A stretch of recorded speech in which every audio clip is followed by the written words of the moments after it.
Hey guys, so for this series that I'm doing on compost bins and hotbeds, I started the last video just showing how to make your enclosure out of wire. Now, for really good compost, the bigger your container is, as long as you can manage it, the faster and the better it breaks down. So I'm a little bit concerned about this particular compost pile. It's the smallest one I've ever made, and I'm concerned it's not going to heat up enough. Along with that, I wanted to explain to you how to use your household waste to make your compost in a way that it doesn't smell and it breaks down quickly. These are my compost bins. They're just frosting containers from a local bakery, and they don't smell bad. This is what it looks like. You don't want to close it down all the way. You want to make sure it has airflow, because the bacteria that is trying to break down the carbon needs airflow. And the way that it works is, if you don't want a stinky compost, you have to layer your wets with your dries, your wets with your carbons. Things that you can use: if you get the cardboard egg cartons, they work really well as your carbon. And you want your carbon to outnumber your wets. If your carbon does not outnumber your wets, or you have a big old can full of wets, everything will stink, and it will stink badly. The other thing that will make it stink is if it gets closed. I do not put dairy products, and I do not put meat or bones in my compost. That goes to cats or pigs, but I do not ever feed raw meat to pigs. That if I do give meat to pigs, it's cooked. But anything that has a lot of calories and something that will not break down quickly in compost, I don't put it in compost. It's pretty much vegetable waste, fruit waste, and carbon. So this is what it looks like. If you have children, sometimes this doesn't work so well as far as being able to keep a compost pile going. So what I do is I have this grocery bag full of potential compost items. One really good source of paper and carbon is paper towels. And art supplies, art paper that your kids go through, old cardboard that is not shiny, works really well. And so what I'll do is, in the kitchen I'll have something like this. And we don't put really messy, runny, nasty things in here, and that way the paper isn't going through the bottom. But I'll just have the kids put in what they are putting in that would go in compost later. And then what I do is I go through it and I pick through it, and I'll take the things that are appropriate, and I will be the one that layers it. Like that. Just a very small layer of wets. That was peelings from sweet potatoes and a few eggshells.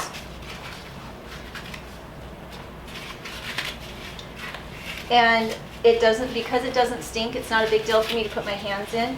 This paper bag is an open container, and because it's an open container, it is also not going to be smelly. And the reason I do this is that it is a waste stream that has come into my house. I feel very responsible for it. And if I did not currently have a compost pile, I would be using it as bedding for the rabbits. I'll try and show you what it looks like. That's pretty much what it looks like. It's just not a big deal. And then I'm going to lightly put the lid on. I do not want it to seal. I don't want that lid to seal. I'm leaving it cracked. You can do that layering in just a bag. Again, as long as you have enough carbon in it, you can just layer into the bag. So you do want your bottom layer to be carbon, and you want it to be somewhat fluffy. If it's not, then anything that, the wets, the greens, the moist things are always going to be moist, hence the name. And so you have to start with carbon on the bottom, and it has to be somewhat airy. If I was on the farm, most of what I use for mulch, most of what I use for carbon is things like wood mulch or old hay or old straw. but I don't have that because we're in the apartment. I have a little bit of wool here that I cannot use because it has vegetable matter in it. It's from the new bunny. But you really can't be spinning with things that have a lot of vegetable matter in it. So this is not going to work for the spinning wheel, so I'll put that in.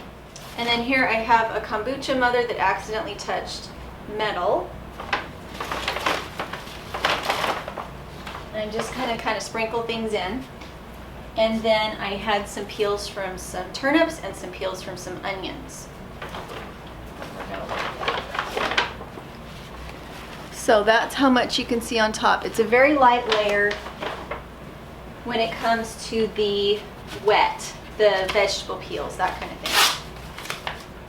If you're building a compost pile out of straight animal manure and you're not using urban waste, the same thing holds true. If you're wanting to make good compost, you need to have enough carbon in there. You need to have enough dry in there as the main mass of your compost bin, with light layerings of compost, light layerings of manure in between. Because you need air, and carbon allows space for air, and carbon allows for something as fuel for the bacteria to break everything down. The carbon is so essential. All right, so that one is halfway filled. It's not goopy, it's not drippy, and I can let this just sit in the kitchen and it won't stink. If you're wanting to compost meat, you need to be doing bokashi, which is a special type of bacteria that will eat the meat. I do not have one of those systems yet. So this one I can put more layers into. This one is for the girls to put in anything that they want to that is peels or carbon. This one is pretty full, and this one has sunk a little so I could add more. Hey guys, so the reason that I want to talk about composting is of course because of our plants. We want healthy, beautiful plants. I just sent half of these larger plants with Dana, who just brought us a beautiful Angora Rabbit. The Angora Rabbit we will be brushing to see if I can handle the allergies this time. I get a lot of allergies when I clip because Angora hair gets everywhere. It's just everywhere. But it's for me to spin, which will give me a source of wool here in the apartment without having to purchase it. The other lovely thing that will be coming from the Angora Rabbit is manure. I love rabbit manure. I can start hotbeds and compost piles just with the tea that I make if I put water into rabbit manure and let it sit for a little while, so I adore it. Rabbits can be kept in your home if you can keep them cool enough and if they're quiet enough. They are nocturnal, which means that sometimes at night they can make a lot of noise. Last night they didn't, so we're kind of crossing our fingers they'll be okay, because we do want to keep the Angora Rabbit in the house because the heat in Oklahoma in the summer is intense. All right, so we need to find a way for him to not be wet because it is not good for him. Do you want me to grab a towel to put underneath? No. All right, so here he is, and he has quite a bit of wool on him that needs to be just cut off because it's matted. It's really easy for these guys to get matted.